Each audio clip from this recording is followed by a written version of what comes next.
I think someone like Chris Froome would have the mentality to do that.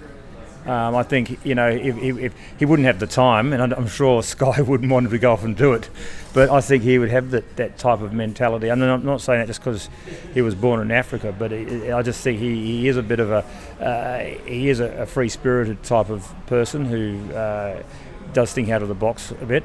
I'll tell you someone who is interesting, Lockie Morton, and I was talking to him. He rode from Port Macquarie to Uluru with his brother.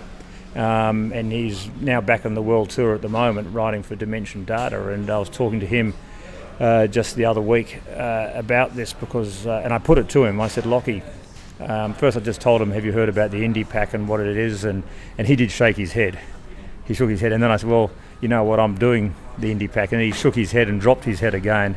And he just told me his one bit of advice. He just said, you'll find peace in the suffering.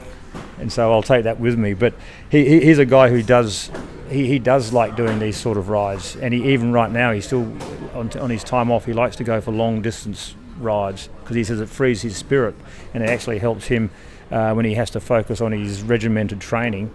It's the balance, the yin and the yang between that training that he does for riding world tour events, but he gets this sense of escape by riding long distance rides like from Port Macquarie to Uluru.